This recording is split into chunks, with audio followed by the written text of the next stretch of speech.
bienvenue. J'espère que tu vas bien, que tu es heureux, heureuse, en forme et ancré. Aujourd'hui, la carte d'Osho nous invite à regarder une chose essentielle, le courage du départ.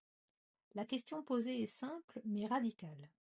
Qu'est-ce qui me demande aujourd'hui du courage pour être traversé et que je ne peux plus éviter? Cette question a été tissée avec le texte. Qu'est-ce que je fais ici? À quoi bon continuer de vivre? Que demain apportera-t-il? La même chose qu'aujourd'hui? Ce texte ne parle pas de mort, il parle d'un moment de bascule intérieure. C'est l'instant où l'on réalise que l'on continue par habitude, que l'on vit par répétition, et que quelque chose en nous n'est plus nourri. La vraie question n'est pas « faut-il partir ?» Combien de temps encore vais-je faire semblant d'être là? 3 cartes se sont invitées aujourd'hui. Le 8 de denier, le 2 de denier inversé, qui nous salue régulièrement en ce moment, et le valet d'épée. Dans la carte du 8 de denier, je vois une sorcière qui maîtrise parfaitement ce qu'elle fait. Elle le fait, refait encore. Ses gestes sont précis, sûrs, intégrés. Elle pourrait travailler les yeux fermés, juste à l'odeur. Elle sait exactement ce que contient chaque fiole et dans quel ordre les utiliser. C'est la maîtrise par la répétition, mais c'est aussi le geste qui devient machinal. Le 2 de denier inversé revient.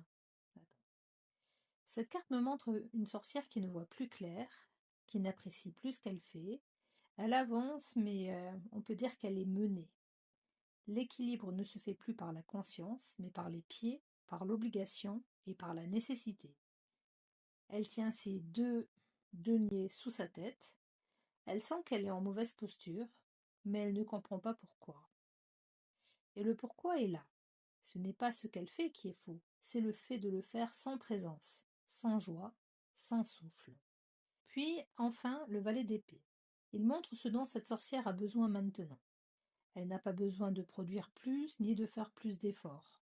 Elle a besoin de se lâcher la grappe. Elle a besoin de lâcher sa garde, d'accepter l'inconnu, de s'ouvrir à un nouvel apprentissage. Ici, elle ne maîtrise plus. Elle tâtonne, elle avance dans la brume, la poussière se lève autour d'elle. Mais c'est précisément là que quelque chose renaît. Ses yeux ont soif, soif de comprendre autrement, soif de découvrir, de quitter l'automatisme et de retrouver le vivant. Et c'est ici que l'enseignement d'Osho prend tout son sens. Le valet d'épée ne promet pas une direction claire, il n'apporte aucune certitude et il n'offre pas de sécurité non plus. Mais il invite à oser ne pas savoir.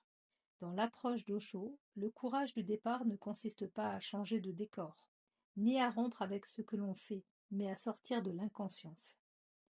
Ce qui est demandé aujourd'hui, c'est de ne pas maîtriser davantage, mais de revenir présent. Le départ commence à l'instant précis où l'on accepte de garder la répétition pour ce qu'elle est, sans la justifier, sans la condamner. Quand la sorcière accepte de ne plus fonctionner uniquement par automatisme, elle ose entrer dans la brume sans tout contrôler, alors quelque chose s'ouvre. Osho nous rappelle que la vie commence là où on cesse de vivre par habitude. Le courage, ici, ce n'est pas de savoir où l'on va, c'est d'accepter de ne plus continuer comme avant. Et à partir de là, le départ n'est plus une fuite, mais un éveil. Un premier pas hors du geste répété, un premier pas vers une conscience vivante, un premier pas vers soi. On inspire et on souffle.